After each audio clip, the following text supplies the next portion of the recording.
इसका मतलब उनके वकील ज़्यादा स्ट्रॉन्ग थे मेहदी साहब? यस यस, मैं बिल्कुल पहले अब नहीं। मेहदी इंतकाम की जंग लड़ रहा है और ये मेहदी अपने साथ दुश्मनी कर रहा है। दूसरे दिन हॉस्पिटल नहीं पहुंचा होता, ज़हीर के पूरे ख़ानदान की ज़िंदगी तबाह हो गई है। तो मुझे कहती है सर ज़हीर को कहिएगा कि वो जहाँ पे भी है ना बाहर ना निकले, कराची उसके लिए ठीक नहीं है।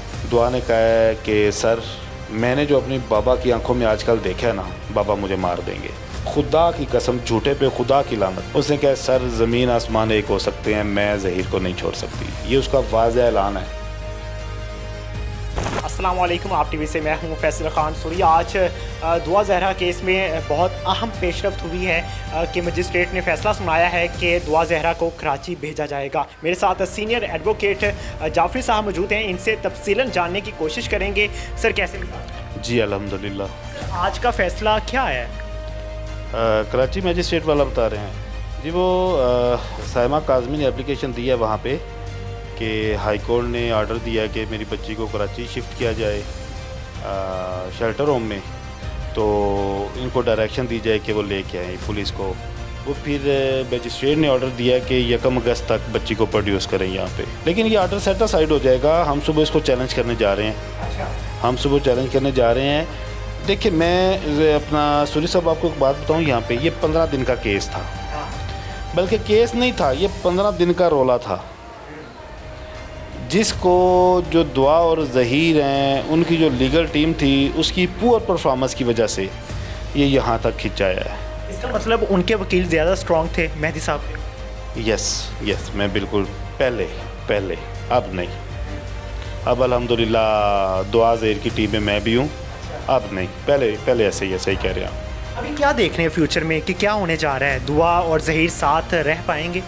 देखें सूरी साहब, मैं डे फर्स्ट से एक बात कर रहा हूँ। आज मैं बच्ची को मिल के आया हूँ। मेरी कोई तकरीबन आधे घंटे की मुलाकात हुई है बच्ची से दारुल उमान में। मैंने कुछ वो डॉक्यूमेंट साइन करवाने थे जो हमारी लीगल फॉर्मेलिटीज़ होती हैं, तो मेरी 1-on-1 मुलाकात हुई है दुआ से। तो मुझे आज बड़ा ना बुरा लगा है। मुझे आज बड़ी प्यारी बच्ची है वो, क्या हालात रहे होंगे कि वो घर से आई है। देखिए यहाँ पे मैं ऑडियंस से एक बात करूँगा। मैं आज ना ज़रा हट के आपसे बात करना चाहता हूँ कुछ थोड़ा सा। मैं ऑडियंस से एक बात करना चाहूँगा कि आप हमें गालियाँ दे लेते हैं कि जी हम दुआ और ज़हीर को सपोर्ट कर रहे हैं। हम दुआ और ज़हीर को सपोर्ट कर रहे हैं, लेकिन उनके इक़दाम को सपोर्ट नहीं कर रहे। मैं हर इंटरव्यू में मैंने ये बोला है, जो उन्होंने किया है वो बिल्कुल गलत है। लेकिन अब क्या है कि अब उन बच्चों ने वो कर लिया है। यहाँ पे मेहदी काज़मी साहब ने भी कुछ फ़ाउल खेले हैं। देखिए बच्ची ने गलती कर ली। मेहदी काज़मी साहब का आज मैं उस बच्ची को मिल के ना, मैं दोनों साइडों का मैं आज बात करूँगा कि मेहदी काज़मी साहब ने फ़ाउल खेले हैं। अगर मेहदी काज़मी गैंग ना करता मीडिया के ऊपर आके, अगर मेहदी काज़मी इस तरह की कंपेन ना चलाता फुलिश, तो शायद आज हालात कुछ और होते। ये जो बच्चे भागे हैं ना 3 महीने, ये मेहदी काज़मी ने इतना प्रेशर दिया है उनको।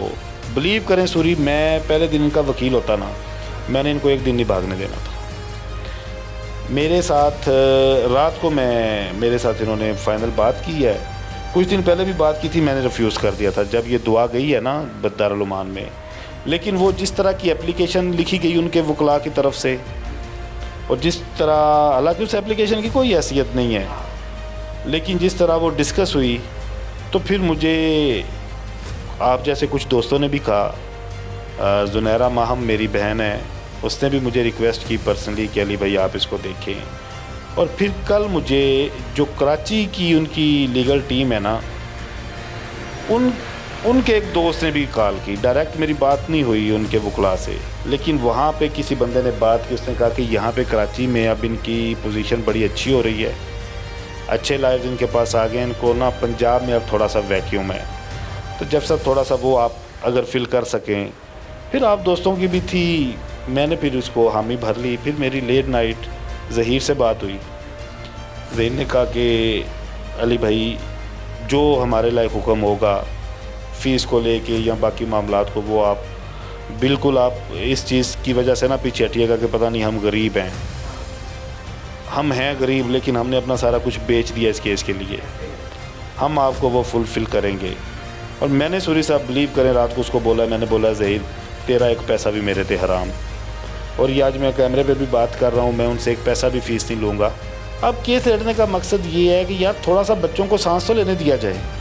पजाई जा रहे हो, 3 महीने हो गए ने, पजाई जा रहे हो यार। देखो मैं मानता हूँ माँ बाप के लिए बड़ा मुश्किल होता है सूरी साहब कि उनकी बच्ची आ गई, लेकिन इसके हल और भी बहुत हैं। सर माँ बाप के लिए मुश्किल होता है तो बच्चों की ज़िंदगी तबाह करना इसका हल नहीं होता। सर बच्चों की ज़िंदगी नहीं, ज़हीर के पूरे ख़ानदान की ज़िंदगी तबाह हो गई है। और हो मेहदी काज़मी साहब की भी गई है। मेहदी काज़मी भी देखें, आज तो उसको लग रहा है ना कि मैं एक मर्द मुजाहिद हूँ, इसके जो कॉन्सिक्वेंसेस हैं वो बड़े ख़तरनाक होंगे कल को। ये गाली मेहदी काज़मी के पूरे ख़ानदान पे ठप्पा लग गई है। ये दुआ ज़हरा एक इन्होंने इबरत का निशान बना दिया है। हमारे अपने उलमा, हमारे अपने लोग ये कहते हैं यार दफ़ा करो इस कुड़ी का नाम ना लवो, तुहाडे बच्चों पर गलत असर पवेगा। ठीक है, किसने बना दिया ये? लव मैरिज ये पहली है। आप सल्लल्लाहु अलैहि वसल्लम के पास एक दफ़ा, ये हदीस है, मैं उसका मफ़हूम बता रहा हूँ आपको। आप सल्लल्लाहु अलैहि वसल्लम के पास एक दफ़ा एक ख़ातून आई, उन्होंने कहा कि मेरे बाप ने मेरी मर्ज़ी के ख़िलाफ़ मेरी शादी कर दी है। ये मुस्तनद है, आप उलमा से कंफर्म कर सकते हैं। आप सल्लल्लाहु अलैहि वसल्लम ने उसी वक्त दोनों फ़रीक़ैन को बुलाया, उनका निकाह ख़त्म करवाया और उन्होंने कहा जिसको तू पसंद करते उसके साथ जाके शादी कर ले। अब जब आप कम उम्र की शादियों के ऊपर अगर बात करते हैं तो हमारे लिए सबसे बड़ी एक मिसाल है हज़रत आयशा की। ठीक है, कम उम्र में उनकी शादी हुई है। वली के बगैर शादियों की बात करते हैं तो यहाँ पे ढेर सारी मिसालें हैं। अम्मा हवा का वली कौन था? इस तरह की ढेर सारी मिसालें हैं, देखें। लेकिन ये चीज़ों को गलत कर दिया गया सूरी साहब, और ये चीज़ें दोनों फैमिलीज़ के लिए भी गलत हैं और दोनों बच्चों के लिए भी गलत हैं। मुझे आज बड़ा आई फील सॉरी फॉर दुआ एंड ज़हीर कि वो बच्ची ये डिज़र्व करती नहीं थी, आ गई यार, उससे हो गई गलती। 15 से 20 मिनट आपकी मुलाकात हुई, कोई एक आंसू टपकता हुआ देखा आपने? नहीं, मैंने आंसू नहीं टपकता। वो बहादुर है लड़की, वो स्ट्रॉन्ग बन चुकी है। उसने पहला सवाल मुझसे किया है कि सर ज़हीर आया? मैंने कहा नहीं, ज़हीर कराची है। क्यों नहीं आया वो? 3 दिन हो गए उसको गए हुए, वो ठीक है? मैंने कहा वो बिल्कुल ठीक है। मैंने उसको रोका, फिर मैंने उसको सारी बात बताई, जो मैंने डॉक्यूमेंट साइन करवाने थे मैंने वो करवाए। और जब मैं आने लगा हूँ तो उसने मुझे पीछे से आवाज़ दी है। उसने कहा सर मेरी एक बात सुनिएगा। मैं कहा जी। वो ऐसे चल के मेरे पास आई है, क्योंकि वार्डन आ जा रही थी, तो मुझे कहती है सर ज़हीर को कहिएगा कि वो जहाँ पे भी है ना बाहर ना निकले, कराची उसके लिए ठीक नहीं है। तो मुझे मेहदी काज़मी साहब, मैं आई एम सॉरी टू से, आज मैं आपके लिए कोई भी सख्त लफ्ज़ नहीं बोलूँगा, मैं दुआ को मिल के आया हूँ, लेकिन आपके लिए आगे कुएँ पीछे खाई है। अभी भी बैठ जाओ यार, कर दो माफ़ इनको। क्या होगा? इस बच्ची का फ्यूचर क्या है? तुम इसको वापस ले लेते हो, ये नानी बन जाएगी कल को कहीं और, इसकी शादी कर दोगे दादी बन जाएगी, ये गाली होगी। किसी ख़ानदान में ये फिट नहीं हो सकेगी। सूरी साहब, आप अपनी रवायात को देखें, आप अपने कल्चर को देखें। यहाँ पे कितने हम गैरतमंद या इज़्ज़त वाले लोग हैं जिन्होंने इस तरह की औरतों को अपनाया और इज़्ज़त दी हो। कल को इसकी बच्ची कुछ करेगी ना, उसको भी माँ के ताने, इसकी पोती कुछ करेगी उसको भी माँ के ताने, दादी के ताने। लिहाजा मैं आज इकरारुल हसन से और एक और बड़ा जोशीला नौजवान है बेवकूफ़ तरीन, जिसने ज़हीर की गिरफ़्तारी की खबर दे दी थी, अली हैदर। बेवकूफ़ आदमी है ना, देखो तस्दीक के बिना बोंगियाँ मार रहा है। लेकिन मैं आज उससे भी कहूँगा, अली हैदर, इकरारुल हसन और इस तरह के जितने लोग हो, शैला रज़ा, अब सारे इनको आपस में बिठाओ, इनकी सुलह करवा दो। दुआ नहीं चाहती कि सुलह की जाए अब, क्योंकि वो जितना बदनाम कर दिया उसके बाप ने, वो अब बदसन हो चुकी है। यार देखें सूरी, वालदैन होते हैं यार। आज मेहदी अपनी इस रवैश से बाज आ जाए ना। मेहदी ने किया क्या है? मेहदी इंतकाम की जंग लड़ रहा है, मेहदी इंतकाम की जंग लड़ रहा है, और ये मेहदी अपने साथ दुश्मनी कर रहा है। दूसरे दिन हॉस्पिटल नहीं पहुंचा होता। आपको क्या लगता है मेहदी रात को सो पाता होगा? आपको क्या लगता है वो लोगों से आंखों में आंखें डाल के बातें कर पाता होगा? ये तो चंद झूठे यूट्यूबर हैं और चंद जाली साफियाँ जो कहते हैं जी आपसे हमने सीखा कि गिव अप नहीं करना, आप मुजाहिद हैं, आप हीरो हैं। या हीरोशिप और मुजाहिद ये नहीं होते, ठीक है? अगर ये हीरो होता या मुजाहिद होता, हीरो अगर बाप सबसे पहले किसी के लिए होता है तो वो अपने बच्चों के लिए होता है। जब दुआ ने आज दुआ से मैंने सारी बातें पूछ ली हैं, 15-20 मिनट की नहीं, मेरी तकरीबन 25 से 30 मिनट की। कुछ डॉक्यूमेंटेशन भी थी, कुछ हम केस भी डिस्कस कर रहे थे और कुछ मैं उससे पूछता भी रहा हूँ। आज दुआ ने एक बात की है, मेहदी काज़मी साहब, खुदा की कसम, मैं खुदा की कसम खा के कह रहा हूँ, दुआ ने कहा है कि सर मैंने जो अपनी बाबा की आंखों में आजकल देखा है ना, बाबा मुझे मार देंगे। खुदा की कसम, झूठे पे खुदा की लानत, ये दुआ के आज के अल्फाज थे। तो मैं तो सब छोड़ दें ज़िद यार, बच्चे ने कर लिया, पूरी दुनिया में नशर हो गई है वो। अब अगर आपने माफ़ नहीं करना तो आप चुप कर जाएं यार। कितने लोग मैंने ऐसे सूरी साहब देखे हैं जिनकी कोई बच्चियां इस तरह की हरकतें करते हैं, वो कहते हैं साड़ी है ही नहीं सी। हमारे उलमा इकराम को कोई एक्शन लेना चाहिए था या नहीं? उलमा चले हैं वन साइडेड, उसकी रीज़न क्या है? नहीं, उसकी रीज़न क्या है? मैंने शुरू में ये बात की कि मेहदी के ब्लंडर गैंग। आज मैं एक और बात ऑडियंस कहता हूँ कसम खा के, क्योंकि आज मेरी फर्स्ट मुलाकात हुई है। एक मेरा लाइव हुआ है, 1-2 दफ़ा बात हुई है इनसे किसी के रेफरेंस से। आज मैं पहली दफ़ा मिला हूँ दुआ से। खुदा की कसम कोई गैंग नहीं है, दुआ को अगवा करने में कोई गैंग नहीं है। दुआ ज़हीर से ज़्यादा ज़हीर से मोहब्बत करती है। आज मैंने उठते वक्त कहा है, मैंने कहा अगर दुआ तो कराची चली गई, मेरा बेटा वहाँ पे जिस तरह पहले तुम्हें प्रेशराइज़ किया जाता था, अगर वैसे प्रेशराइज़ किया गया तो क्या ज़हीर को छोड़ दोगी? मैं बच्ची का सिर्फ इनर लेना चाहता था। क्या उसने कहा सर ज़मीन आसमान एक हो सकते हैं, मैं ज़हीर को नहीं छोड़ सकती। ये उसका वाज़ेह ऐलान है। बच्ची ने ऐलान बगावत कर दिया हुआ है, ये मेहदी को समझ जाना चाहिए। दुआ तो दुआ, ज़हीर की जान को भी ख़तरा है, उसको भी कोई कत्ल कर सकता है, चूँकि वो फ़िरका वारियत की तरफ ये सारा केस जा रहा है। तो मेरे ख्याल से बहुत से लोग उसके पीछे लगे हुए हैं और पोस्टिंग करते हैं सोशल मीडिया पे कि ज़हीर कहीं नज़र आए उसको कत्ल कर दिया। ज़हीर सिर्फ ज़हीर को नहीं, ज़हीर की पूरी फैमिली को थ्रेट है। ज़हीर की पूरी फैमिली को नुकसान पहुंचाया जा सकता है। आज मुझे शेल्टरों में मिले हैं कुछ लोग, तो ये पहला केस नहीं है, भरा पड़ा है। दारुल अमान 14-14, 15-15 साल की लड़कियां जो शादियां कर गई हैं, भरा पड़ा है। ये ख़त्म होना चाहिए, लेकिन इसको ख़त्म कौन करेगा? देखो, अफेयर आप नहीं रोक सकते, लड़की लड़के की सेटिंग आप नहीं रोक सकते। आपके हाथ में क्या है? आप अपने बच्चों की तरबियत अच्छी करो। आज जाके आज सैमा काज़मी रोती है, मेहदी रोता है, आज जाके मैं कहूँगा इस सारे ब्लंडर के पीछे, उस बच्ची की गलती के पीछे जो मेन मुजरिम है वो ये दोनों मियाँ बीवी हैं, दुआ के माँ बाप हैं, ठीक है? जब बाप बच्चों में बैठ के हवाई रोज़ी की बातें करता हो, जब बाप सारा दिन घर में, जब बाप बच्चों को चेक एंड बैलेंस ना हो, 3 साल वो बच्चे से बात करती रही है।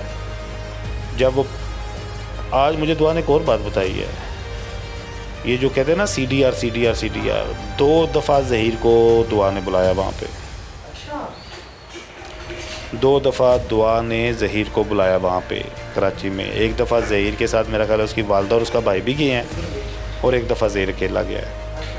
लेकिन उसने कहा है कि सर मैं कसम खा के कहती हूँ ज़हीर ने मुझे घर से भागने के लिए नहीं कहा।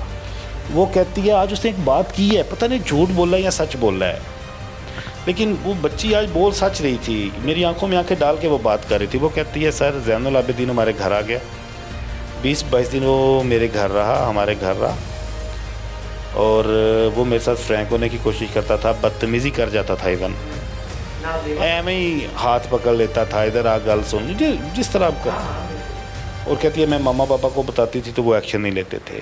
अब ये चीज़ें काज़मी साहब, ये चीज़ें आपका फेलियर हैं। अगर आज आपकी देखें, मैं बारहा कह चुका हूँ, ख़ुदकुशी करने वाले, घर से भाग के शादियाँ करने वाले और किसी को कत्ल करने वाले, ये नॉर्मल लोग नहीं होते। आप हैं, हम कोशिश करेंगे, अगर कोई हमारे साथ कोई ऊंचा नीचा बोले भी, कोशिश करेंगे दरगुजर करो या दफ़ा करो, या मैक्सिमम करेंगे तो बोल बुला के, ठीक है, अपनी पोजीशन पे या अपना थोड़ा बहुत रोक झाड़ के तो अब चलो। लेकिन ये लोग एक्स्ट्राऑर्डिनरी होते हैं। एक 16-17 साल की बच्ची, आखिर कुछ तो सर्कमस्टांसिस होंगे ना यार, वो भी देखो, उसका घर से भाग जाना ना देखो। आज मैंने सोचा ये था कि अगर मैं किसी से बात करूंगा तो आज मैं ज़रा ना हट के बात करूंगा। वो बड़ी हो गई हमारी एग्रेसिव बातें। केस में लड़ रहा हूँ अबुल का जी। आज मैंने पहली पिटीशन फाइल कर दी है, अल्हम्दुलिल्लाह वो एक्सेप्ट हुई है। वो है जी ओसिफिकेशन टेस्ट की, वो मैं आपको अभी एप्लीकेशन शेयर भी कर देता हूँ। और मजिस्ट्रेट साहब ने नोटिस किए हैं मेहदी काज़मी को। कल उनका वकील पेश होगा। कल उनका भी एक केस है। उनके वो जो वकील हैं फ़ाज़ सदीकी साहब, उन्होंने एक पिटीशन फ़ाइल की थी मजिस्ट्रेट साहब के पास कि जी बच्ची को दारुल उमान से उधर चाइल्ड वेलफेयर वो जो ब्यूरो क्या उधर शिफ्ट किया जाए। वो मजिस्ट्रेट साहब ने ख़ारिज कर दी थी, उनकी डिसमिस कर दी थी। आज उन्होंने उसी एप्लीकेशन का दोबारा से कोई रिव्यू किया है। कल हमारी हेयरिंग है जी सुबह 9 बजे। मेरी पिटीशन भी सुनी जाएगी, उनकी भी सुनी जाएगी, हमारे आर्गूमेंट्स भी हैं। केस लड़ेंगे इंशाल्लाह। केस में बड़ा तगड़ा लड़ूंगा बच्चों का। देखें, मैं वकील हूँ, मेरे शुरू से एक असूल है, मैंने किसी का केस लिया है, उससे मैंने फ़ीस ली है या नहीं ली, केस में एक जैसा लड़ता हूँ। इसके ऊपर मैंने बड़ी वर्किंग की है। आने वाले दिनों में आपको बहुत सारी चीज़ें मिलेंगी जो कि आप कहेंगे कि जाफरी सच कहता था कि अगर 15 दिन, अगर शुरू में इस तरह का कोई वकील होता तो 15 दिन में ये मामला ख़त्म हो जाता। लेकिन मेरा फिर भी एक सवाल है ऑडियंस से, यार मेहदी को आप मुजाहिद कहते हो, आप गाजी कहते हो, आप उसको हीरो बना रहे हो, ठीक है, लेकिन उसको समझाओ आप। और कुछ नहीं तो उसकी वीडियोस में कमेंट्स करो कि मेहदी काज़मी साहब सुना किस तरह का ट्रेंड चला दो यार, भी पॉजिटिव ना हो। कल को हम कहते थे ना कि ट्रेंड चलाओ जी दुआ और ज़हर को जीने दो। आज मैं कहता हूँ कि ये ट्रेंड चला दो कि मेहदी काज़मी सुलह करो। जाफरी साहब बहुत शुक्रिया आपका। जाफरी साहब का एंड पे पैगाम बहुत अहम था, इसको ज़रा सीरियस लीजिएगा, इसको समझिएगा। यहाँ पे कुछ लोग कमेंट करेंगे कि जाफरी साहब का सॉफ्टवेयर अपडेट हो गया है। मेरा सॉफ्टवेयर अपडेट ही होया, रात 8:30 बजे लाइव देख लेना। मैं आज बच्ची से मिल के आया हूँ, मैंने इसलिए ये बात की। बजाय इसके कि हम बहुत ज़्यादा नेगेटिव सोचें, जब कोई शख्स पॉजिटिव बातें कर रहा होता है, चाहे वो जितना भी गुनाहगार हो, बुरा हो, आपकी नज़र में अच्छा ना हो, लेकिन फिर भी उसकी बातों को समझने की कोशिश किया करें। नेगेटिव इतना ना हुआ करें कि आप जाहिल बन जाएं, घटिया बन जाएं। तो प्लीज़ अच्छे लोगों को फॉलो करने की कोशिश करें और जाफरी साहब को सपोर्ट करें। और मैं उम्मीद करता हूं कि जो दुआ के वालिद मोहतरम हैं वो भी समझने की कोशिश करेंगे। इसी के साथ मुझे दीजिए इजाज़त। अल्लाह ने के बाद।